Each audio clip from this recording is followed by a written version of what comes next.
আবারও ধন্যবাদ জানাচ্ছি আপনাদেরকে বাংলাদেশের গ্রাম বাংলা দেখানোর পর। ইতোমধ্যে আমাদের জেলাতে ভাতের চালের জন্য যে ধান সেটি কাটা প্রায় শেষ হয়ে গেছে। এখন রয়ে গেছে আতপ চালের ধান কাটা। সুজলা সুফলা শস্য শ্যামলা আমাদের বাংলাদেশ। বাংলাদেশের অন্যতম একটি জেলা দিনাজপুর, যে জেলা ধানের জন্য অত্যন্ত বিখ্যাত। এখন ফসলের মাঠে শোভা পাচ্ছে কৃষকের উৎপাদিত সোনালী ধান। স্থানীয় ভাষায় এই চালটিকে কালো জিরা ধান বলি। এর থেকে যে চালটি হয় সেটা অনেকে আবার শাইলা নামে ডাকে আমাদের স্থানীয় ভাষায়। কিন্তু এটা সুগন্ধিযুক্ত একটা খুবই সুন্দর চাল, যেটি সারা বাংলাদেশে বিখ্যাত পোলাওয়ের জন্য।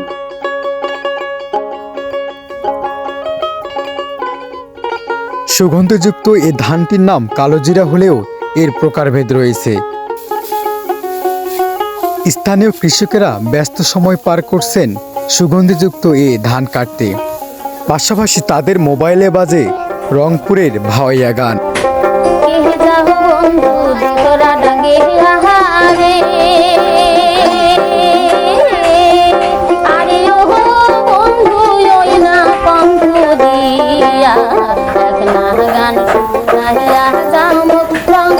বাংলাদেশের ভাওয়াইয়া গান মূলত রংপুর কেন্দ্রিক হলেও আমাদের দিনাজপুর জেলাতেও এই গানের বিস্তৃতি রয়েছে।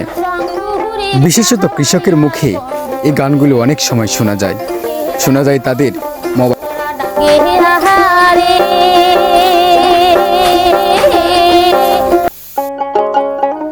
এ মৌসুমে কেমন হলো ধানের উৎপাদন তা যদি বলি তাহলে বলতে হবে আলহামদুলিল্লাহ, অনেক ভালো হয়েছে।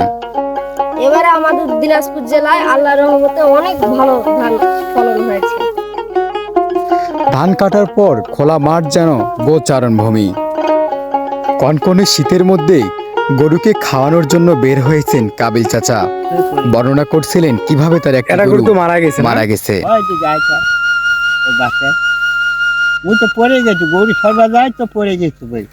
মূলত তার সম্বল শুধুমাত্র 2টি গরুই ছিল, কিন্তু একদিন বিদ্যুতায়িত হয়ে তার একটি গরু মারা যায়।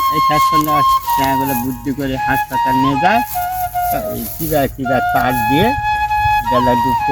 গুরুতর অসুস্থ হয়েছিলেন তিনি এবং তার সহধর্মিণী। মাঠের একপাশে ধানের নাড়া কাটতেছেন লোকমান ভাই।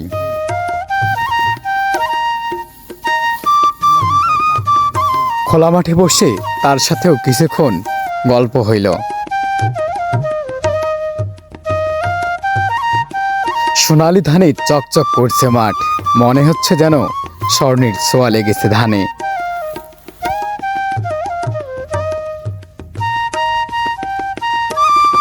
মাঠের মধ্যে একটু সামনে এগুতেই দেখলাম একজন ধানের পরিশিষ্ট অংশ কুড়াচ্ছেন।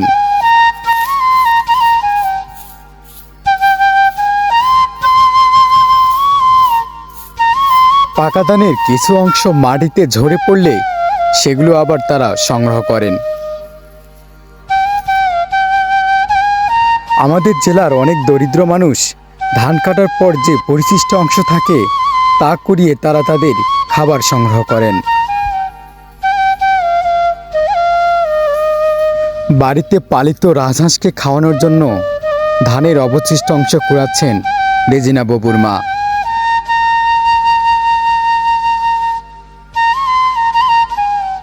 আমাদের দেশের মানুষ এখনো যে দারিদ্র্য সীমার নিচে বসবাস করে এটি তার যথেষ্ট প্রমাণ বহন করে। একটু আগেই বলেছিলাম গোচারণ ভূমির কথা। ধান কাটার পর যে ফাঁকা অংশ থাকে সেগুলো মূলত গরু ছাগল এবং অন্যান্য প্রাণীর জন্য এক গোচারণ ভূমি হিসাবে পরিণত হয়। দুপুরের পর গৃহপালিত পশুগুলিকে মাঠে নিয়ে যাওয়া হয় ঘাস খাওয়ানোর জন্য। শীতের শুরুতে বাজারে আসা নতুন আলু পুড়তে দিয়েছেন লতিফার মা।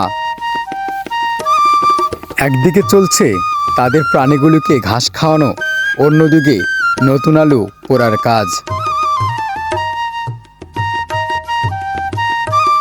অনেকক্ষণ আগুন জ্বালানোর পর আমরা একে একে আলুগুলো বের করতে শুরু করলাম ছায়ের মধ্যে থেকে। সত্যি বলতে পোড়া আলু খেতে অনেক সুস্বাদু হয়, আপনারাও ট্রাই করতে পারেন।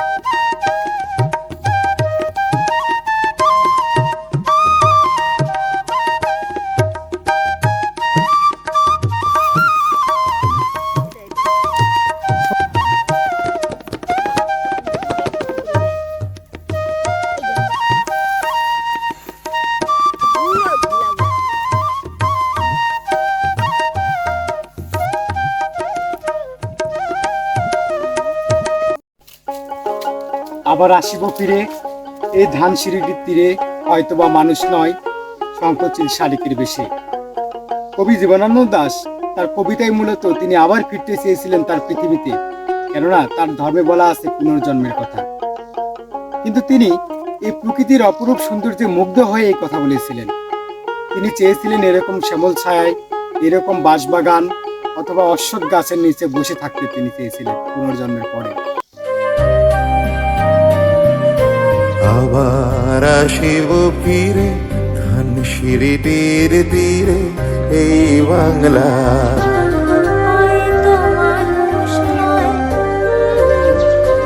আমাদের গ্রামে কোনো নদী না থাকলেও গ্রামের পাশ দিয়ে বয়ে গেছে ছোট্ট একটি খাড়ি, নাম তুলসীগঙ্গা। ছোটবেলায় এই ফলগুলো নিয়ে যে কত খেলা করেছি, প্রকৃতিতে যে রং বিরাজমান তার মধ্যে দেখতে পাবেন কত সুন্দর এক রঙের বাহার এই ফলগুলো।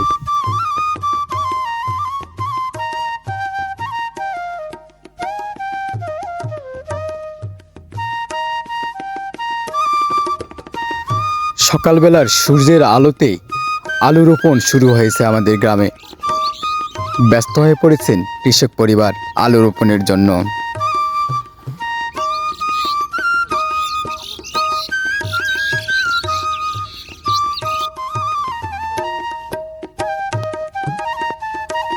অন্য পাশেতে সকালের সূর্যের আলোতে ভিটামিন ডি সংগ্রহের পালা শুরু করেছেন গ্রামের ছোট্ট শিশুরা।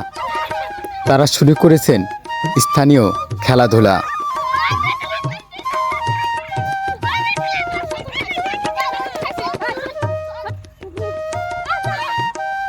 আজকে আর বেশি না, এখানেই বিদায় নেবার পালা। সবাইকে ধন্যবাদ।